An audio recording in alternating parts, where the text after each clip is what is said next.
Get your tickets now for the Dog Stars. It's no surprise how fast civilization can disappear. Out there, it's kill or be killed. Jacob Elordi. There are people out there. They need our help. Josh Brolin. Shoot first and inquire afterwards. Margaret Qualley. Ow. Okay, tough guy. And Guy Pearce. Arm up! The Dog Stars, directed by Ridley Scott, in theaters August 28th. Get tickets now. Rated R. Under 17, not admitted without parents. Running a small business means I wear lots of hats. When I put on my hiring hat, I can count on LinkedIn Hiring Pro to make it easy.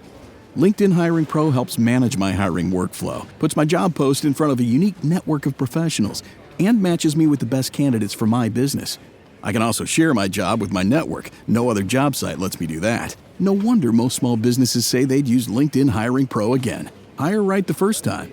Post your job for free on LinkedIn today at linkedin.com/quality. Late night bites with friends? Already hard to beat. That first too hot bite of fries you couldn't wait for, followed by ice cold Pepsi. Now that hits different. Suddenly, the energy kicks back in, the night goes longer, and the laughs don't stop. Because Pepsi brings out more flavor, more fun, and more of the moment. Food deserves Pepsi. Grab a Pepsi Zero Sugar today. This episode is brought to you by Perfect Bistro Cat Food. Cats, this ad is for you. Has your human ever called you picky, persnickety, choosy? If so, Perfect Bistro Cat Food is for you. With ingredients like wild-caught tuna and pasture-raised lamb, tantalizing textures, and delectable flavors that meet even the most discerning cat standards. You're not picky, you're just perfectionists. Perfect Bistro, mealtime perfection for every cat. Have your human visit perfectbistro.com.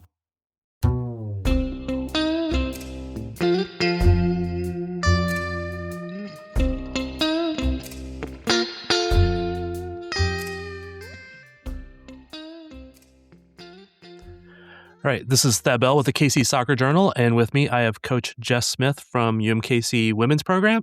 How are you today, Coach? I'm good. Thank you. How are you doing? Surviving, busy, very busy, running back and forth. Good. But your season is starting up. You've had a couple of exhibition games, a win, a loss, but yeah. I guess just how is preseason going for you? Yeah, it's been going well. This year we started with a summer transition period. So for the first time ever, we had 2 extra weeks with our team. So we've actually been together for about a month. And that's been nice to help our players get just physically acclimated, safer.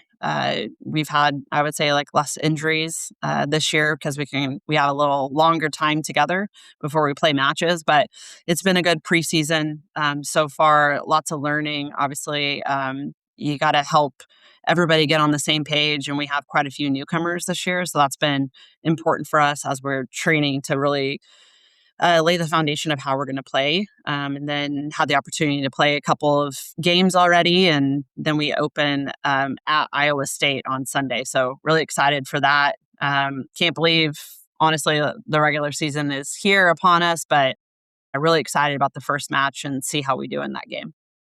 Yeah, if I saw correctly, you have 10 new players this season. That's a lot. Yes, we do. I was going to say 9 or 10. Yeah, I mean, that's a big majority of our team there. So, yeah, you've got to get them acclimated as quick as possible with the style of play, but also you're dealing with they're away from home for the first time. They're with new teammates, so there's a lot of pressure on them to balance things and still be able to focus on the field. So we try to help them in many different ways on and off the field. But I would say the newcomers are meshing in really nicely with the returning class, and it's been a really competitive environment, and it seems that people are getting along well, and I think it sets the tone for the rest of the season really nicely. Out of those 10 players, are they all rookies or are they all, freshmen? Yeah. Do you have a couple transfers? We have one that's a transfer from junior college, and then the rest of them are true freshmen. So, there's a couple of ways to look at that, where none of them have been in this environment before. And sometimes it's a little bit, you don't know what you don't know. And so you can kind of go out there and play free and not have a ton of things that are distracting you, and, you haven't had a year under your belt. So sometimes ignorance is bliss when you have lack of experience. But we also have, they're good soccer players too. So I think, if you look at, I think we started 4 freshmen against Arkansas, and I kind of, I thought, should I throw them to the fire in their first college game ever? And why not? And they performed really well. So I think it says a lot about the resilience and the type of soccer players that we have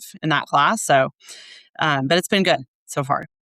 I'll say that had to be a tough match because I think Arkansas is like in the top 10 or 15 nationally. So that had to be a tough test for some young players. Yeah, absolutely. Very physical team, very aggressive, just their style of play on both sides of the ball. But that's what we need to see in order for us to be prepared for the Summit League. But I was really impressed with how we won 50-50 battles, and then how we tried to play our style. So we want to go forward when we can. We want to connect the lines and play possession, but as we're trying to create chances, and we didn't really get frazzled, I would say, off of the ball with some of the pressing that we faced. I felt like we were pretty composed. So it was a good game for us to start with. But then you go to, a different opponent. We played Butler County Community College, and we came out really flat in the first half. And I think we went into halftime, it was 1-1. But we just weren't, we did not start well. We weren't playing our game, and we were getting beat to balls. But the second half, we made some adjustments and really started dictating play. So that's going to be something that over the course of the season, when you've got a lot of young players, we've got to be able to be consistent and put 90 minutes together. We can't come out flat or only play 45 minutes of the match. So that was a good learning moment for us. Losing weight is one thing, but looking and feeling your best this summer, that's the real goal. That's why Weight Loss by Hims now offers the FDA-approved Wegovy pill and Wegovy pen. Wegovy is designed to help you lose weight and keep it off so you can show up this summer feeling like yourself. With Wegovy at Hims, lose up to 20% of your body weight when combined with diet and exercise. It helps you regulate your appetite, eat less, and keep weight off. Plus, Wegovy is the first ever GLP-1 pill for weight loss, so there are no needles needed. Ready to reach your goals? Visit hims.com/FFSN to get a personalized, affordable plan that gets you. That's HIMS.com/FFSN, hims.com/FFSN. Weight Loss by Hims is not available in all 50 states. Wegovy is the registered trademark of Novo Nordisk AS. To get started and learn more, including important safety information, Wegovy clinical study information and restrictions, visit hims.com. That's HIMS.com/FFSN, hims.com/FFSN. Running a small business means I wear lots of hats. When I put on my hiring hat, I can count on LinkedIn Hiring Pro to make it easy. LinkedIn Hiring Pro helps manage my hiring workflow, puts my job post in front of a unique network of professionals, and matches me with the best candidates for my business. I can also share my job with my network. No other job site lets me do that. No wonder most small businesses say they'd use LinkedIn Hiring Pro again. Hire right the first time. Post your job for free on LinkedIn today at linkedin.com/quality. The perfect lunch combo. That first bite of your favorite sub, followed by ice-cold Pepsi. Add a couple of friends, and now that's next level. Suddenly, the laughs get louder, the stories keep flowing, and the food tastes better. Because Pepsi brings out more flavor, more fun, and more of the moment. Food deserves Pepsi. Grab a Pepsi Zero Sugar today. This episode is brought to you by Perfect Bistro Cat Food. Cats, this ad is for you. Has your human ever called you picky, persnickety, choosy? If so, Perfect Bistro Cat Food is for you. With ingredients like wild-caught tuna and pasture-raised lamb, tantalizing textures, and delectable flavors that meet even the most discerning cat standards. You're not picky, you're just perfectionists. Perfect Bistro, mealtime perfection for every cat. Have your human visit perfectbistro.com. Well, that's a challenge for even professional teams at times. Yeah. As we've seen from some local teams, occasionally they come out flat when they shouldn't, and you have every reason to play. So it's a learning process, right? Yeah, absolutely. We talked about just consistency and mindset, no matter who we're playing. And I think that, it's easy for me to say that and for them to, shake their heads and they agree. But it's, do we have those habits? Are we relying on what makes us us in the moments when our quality isn't the greatest? So it'll be a learning process, and hopefully we can be more consistent with that. And I was looking at one of the preseason things saying that they have you pegged to be like 5th in the Summit League, and I'm like, they could be better. But I didn't realize at the time that you have such a young team, but you do have some Yeah. good returning players. Yeah. Olivia Platt and Ashley Koch. Yeah. How do you say Coke. that? Yeah. Coke. I'm terrible at pronouncing names, and everybody seems to do it a little bit differently. But Right. they were like 2 of your 3 top scorers last year. They're Yeah. returning, so you have some firepower still.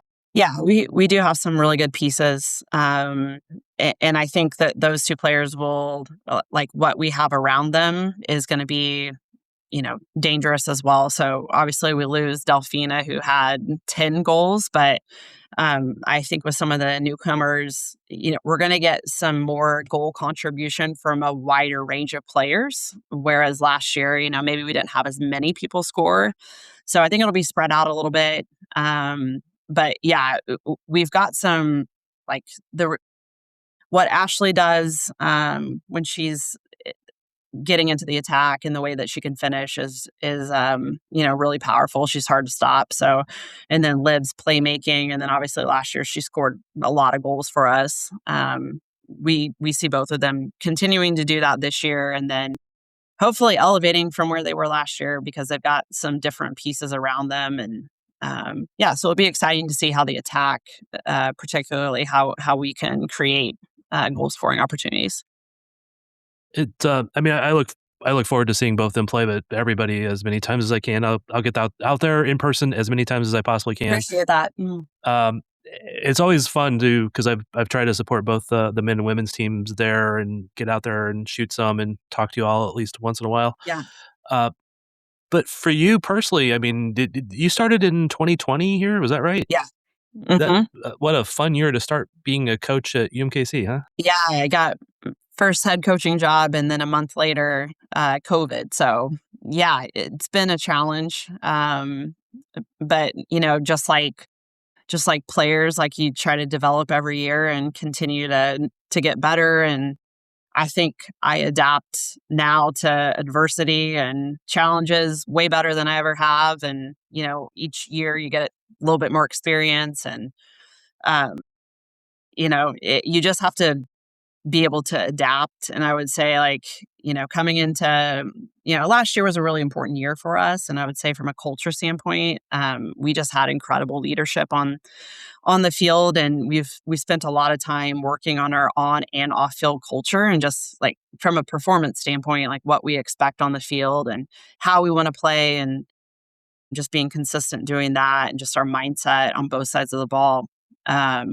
And so last year, I think that, like, really, it was the first time for me when I could kind of sit back and I felt like the players were owning the culture, and it wasn't me, like, always, like, preaching, like, this is how we do it, this is what we need to do. So it'll be interesting to see this year with a lot of newcomers, because that's, every year when you replace people, you got to kind of go back over everything. And that's a really big deal for us, is making sure that we get the right people and soccer players here, and that are bought into everything that we're doing and want to make an impact. So it's been a journey, but really excited about the group of women we have, and continue to be thankful for the opportunity to lead the program and grow as a person myself. So I'm excited about the year. And I know we talked beforehand. I said it seems like the team has kind of take 2 steps forward and a step back, but that's probably part of the process with having to change out players every year and stuff like that. Yeah. I don't know if that makes sense, but last year was, I think, your best finish since you took over, and I think a best in a long time for the women's program. So it seems to have been a very steady process. Is there something you said you, like, learn every year, and since you've been a head coach, but is that a linear, not necessarily linear, but is that a progress that you've seen, and how you think it will continue to grow into being one of the better teams in the Midwest? Well, I don't know if that was a bad question. No, it's okay. I think, I have a lot of thoughts as you were talking, but I think the one thing that is consistent is that it's going to keep changing. So like with everything that you're seeing with the transfer portal and, now you got players coming back potentially for a fifth year, like it's kind of like hold on and you got to adapt and continue to recruit and just things are changing a lot. And so I think roster management has become an even bigger part of our job than it was, 5 years ago. Obviously, like everything's changed in the landscape. And, we've lost a couple of kids over the last few years that have gone to the transfer portal. And we've also got players in the transfer portal that have been super impactful. So I think for us now, it's just whatever it is, whatever happens, like we're ready for the next step. And so our strategy has changed from a recruiting standpoint, building in the future. Like we're working on the 28 class right now of high school players, but you just have to think about some different things now. So you hope to steadily improve every year. You hope that the record, continues to get better. But I also think that the record also doesn't always tell the full story. We want to do well in the Summit League. We want to win the Summit League. We want to be in postseason play. I think it was a really important step for us last year. We make it to the semifinal game, and I think we play really well in that game. But we give up. We have a 15-minute stretch in the second half where we just made some critical mistakes and we get punished for them. So I like to see, those moments continue to improve. Like I worry, of course, I want to win games and that's what we're striving to do. I think our measure of success is, are we able to get, into those moments and start winning those matches? And we have to be prepared to do that. So our non-conference schedule is really hard this year. And that is to prepare us for the Summit League. So, we're going to have it's not easy right now. So I told the team, like the next 6 weeks, like, we played Arkansas. We play Iowa State on Sunday. We've got Kansas, Creighton, Memphis. Like this is a tough stretch. And so if you only look at the non-con record, I don't know what it's going to be, but like at the end of the day, it's how do we perform in the Summit League and are we ready to make sure that we can perform in the most critical moments for us? And obviously being in the Summit League, that's like, we want to win the Summit League. We're a one bid team or league. So if we want to go to the NCAA tournament, we got to win the tournament. So that's what our long-term progress is going to be centered on. Cool. Yeah, I know. I think it was a couple years ago. I was watching you guys a lot, and I think you were just really terrific in the preseason and non-conference schedule. But when it hit the Summit League, all of a sudden it was faltering, and you were playing teams that, in theory, should not have been as tough. And I don't know, this. I don't want to relitigate 2 years ago, but I was kind of surprised that year. Yeah. But here's the thing, and this is like everybody in the country has to deal with this. And that year we had a couple season-ending injuries, and then we had, 2 more starters that never really, like, they got injured and they never were quite where they needed to be. And so you have like 4 players that you think are probably going to play pretty significant minutes, and they're not performing to where, or even able to play. And so that goes to like the next players in line. Do you have enough depth to cover if something like that happens? So I mean, to be honest with you, that was 2 years ago. I think that was the best non-conference record that we'd had. I know since I've been here, but anything can happen. You pick up a couple of injuries, and then, not to say that we should have been as poor in the Summit League, but because we let some games get away from us. But the reality is like we lost some key players, but that happens. Like other teams in the country had to deal with that as well. And I think that was another learning moment for us, is like making sure that like the next players in line, like we've got to have the quality roster from top to bottom, where if that happens again to us, like we can still play at a really high level and we're still winning games. So, but yeah, that was an unfortunate, season for us, but you got to get through it and then, rebuild. And that's what we were able to do last year. Yeah, and sorry, I didn't mean to bring that up as a negative. It just, that's okay. it showed me how good this team can be. I think is where I was really trying to go. And even with some of the losses, if I remember correctly, I don't remember the exact numbers, but there was games where you led or you were tied, and then except for just this couple minutes, like I calculated up over like 6 games, you were in a point getting position for like all but 10 minutes of those 6 games. It was something crazy. Yeah, it wasn't like we're not getting blown out of those games. And, when you look back at it, obviously like in the moment, as a staff and as a team, it's really tough and really frustrating. And, when you're losing and you're that close, it's almost like it turns into like, because of the data that you just said, we're not getting blown out. So that's just it's a mindset thing. Like we lost some of those games just because we thought maybe we were going to lose it. And, that starts with like me as a head coach, like what do I need to do differently to make sure the team, even though I think they believe in themselves, like in those moments, like we didn't execute. And so, you have to self-reflect, and is it a soccer issue? Do they need other ideas how to solve the game? Or is it a mindset issue? Is it a combination of both? But you have to adjust and kind of figure out how to make it better and rebuild. So tough season while it was happening, but then you take a step away and it's like, what do we need to do to make sure that this doesn't happen again? Yeah. And again, you climbed up, and last year was your best season. Again, this year might be a little tough with a lot of new players, but what is your prediction for how you guys will finish this year, or do you do that? Well, I'll tell you, I don't really put a lot of weight into that. Like I don't really either, but I have to ask these questions. Yeah, you have to ask the question. Somebody told me, obviously I have to do the preseason poll, and somebody told me, this is where we're picked, and okay, it's just a bit of information. Everybody's got to go out and play the game. The structure of the Summit League is going to be different this year. We're playing in 2 pods. So we play in our pod, we'll play everybody twice. And then the other pod will play them once. So it's a different setup than before. So we're going to have Oral Roberts, Omaha, and St. Thomas twice. And then the other teams one time. So I think that,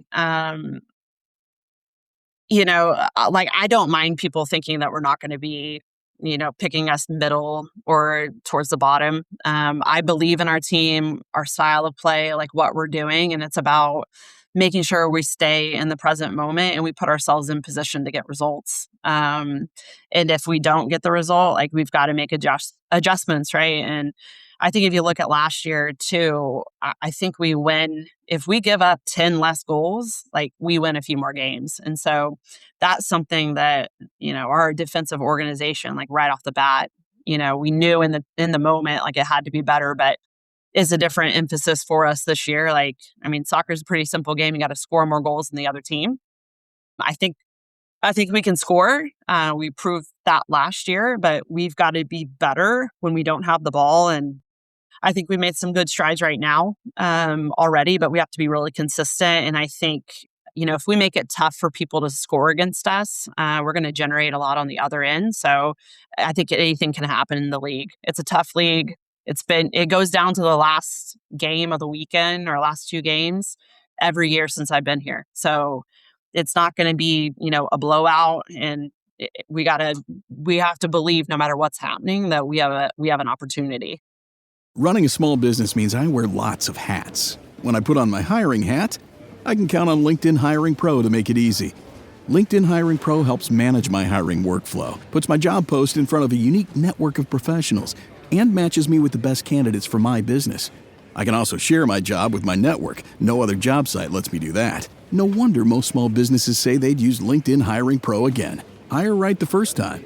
Post your job for free on LinkedIn today at linkedin.com/quality. The perfect lunch combo. That first bite of your favorite sub, followed by ice-cold Pepsi.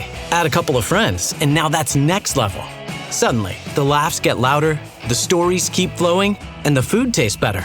Because Pepsi brings out more flavor, more fun, and more of the moment. Food deserves Pepsi. Grab a Pepsi Zero Sugar today. This episode is brought to you by Perfect Bistro Cat Food. Cats, this ad is for you. Has your human ever called you picky, persnickety, choosy? If so, Perfect Bistro cat food is for you. With ingredients like wild-caught tuna and pasture-raised lamb, tantalizing textures, and delectable flavors that meet even the most discerning cat standards. You're not picky, you're just perfectionists. Perfect Bistro, mealtime perfection for every cat. Have your human visit perfectbistro.com. This episode is brought to you by Accenture. When your advertising operations fall out of sync, everything else follows. Spotify and Accenture are working together to reinvent the rhythm of ad sales, using automation, analytics, and smarter workflows to simplify campaign delivery and access better data across the business. The result? Less time spent on operations, more time connecting brands with the moments and fandoms that matter most. Learn more at accenture.com/Spotify. Cool. A kind of a non-team question, a little bit. Did I see that the UMKC women were in the Ted Lasso episode? Yes, you did. Yeah. Were you there? Isn't that awesome? I was there, and actually, so we have a partnership with KC Current, which is why we were at the game that day. And our contact there sent me a screenshot of myself on the sideline. So I got to find that in the show. But then obviously there's a team shot in the first episode. So it's pretty cool. But yeah, very funny to see us out there. But what a great just community of soccer that we live in right now in the era of Ted Lasso, KC Current, just everything that is going on right now. And we actually talked about that this morning. We were in a meeting with a staff member that's in charge of NIL. And I brought up, hey, we're in Ted Lasso. So like, I feel like, should Apple TV be giving us maybe a little bit of percentage or something? I don't know. But Yeah. we made that, it's the 33rd minute, I think, of the first episode. But no, it was fun for the team. But really, like, just hopefully for them, they see that they're part of a special time for women's soccer, and they want more for themselves and for the program that they ever had before, and to really take that, as a responsibility on their back. Like, we are so privileged that we have our health and we have the opportunity to be where we're at. And I think if you're going to do anything, like, you got to put yourself into it and be the best version of yourself every day. So we're in Ted Lasso. So we need to make sure that we go out and compete the way that the Roos need to compete. So yeah, I saw your players there that day, and I was there for that game. Yeah. And I keep looking like I think they cut me out of every possible angle. But I mean, it's only a few seconds here and there. But I'm not complaining. Nobody really needs to see me, but that's okay. But I think we could use that as a recruiting thing for you. Hey, I feel like the we next could too. season. Yeah. I mean, we should probably get Jason Sudeikis on the phone. Like, there needs to be some sort of a pipeline coming. So I mean, maybe he comes back and coaches college soccer and something like that. I mean, although he'd probably be I'm trying to happy to replace be you, his but- assistant. Yeah, I'm happy to be his assistant. So we'll see. No, but Right. really cool moment for us. Yeah, and it's something I probably want to talk to you more over the season too. Is just how cool women's soccer is right now. Just how much it's growing and recognized, and I hate to say it this way, but taken seriously also, because it hasn't always been. Yeah, So- I mean, I still think about this when I'm at a KC Current game. That we're playing in a stadium. Like, first of all, like, when I was a player, it was at the beginning of when, the WUSA, the first league, was there, and then it folded, and then the WPS came back. But like, we've now have a sustainable professional women's league, and there's also a lot of opportunities overseas for women to play. I mean, really all over the world right now. But I also went to the national championship game for, obviously, college Division I was last year at the Current Stadium. And just like the pace of the game, the physicality, the quality of it, it's just so much more elevated. We have so much more technology, and I think players are better than they ever have been. And, you always see, I think Emma Hayes recently was talking about just the development of players in the U.S. and how we need to continue pushing that, or we're going to be a little bit behind. And, I think that's the next wave of it, is like, we have all this exposure and opportunity now. And like, are we getting better, domestically? And to be able to stay on top, because the U.S. has always been, on top. So, but it's awesome to see all the opportunity and the development, and it's great to be a small part of it, at UMKC. Well, I think you're teaching some very good players who knows, maybe we'll see them in one of those roles sometime soon. I don't know. It'd be amazing. That would be really awesome. We want players that want to play beyond college. So again, I don't want to take any more of your time, but I know you also have, I think, the most local players of any of the regional teams around here. So well, that's good. We're getting quite a few then. Now we of course we love to have players in our area, and so many different opportunities now, and recruiting is super competitive, and you got to go where you find players that are going to fit into the style of play and the mindset. But we certainly want to keep the best Kansas City kids home and have an opportunity to recruit them and show how we can be a great, obviously we're a great academic brand and a great opportunity, even as a mid-major, to play Division I. So I will let you go, but I just do want to remind everybody, please go out and watch UMKC, both the women and the men's teams. Local team, right downtown, right by the plaza, on the streetcar line now, right? Yeah, it's like right there. Right on the line. So it's easy to get to for a lot of people. Go watch them. They're fun and entertaining, whether they're having a great season or a okay season. I'll just say it that way.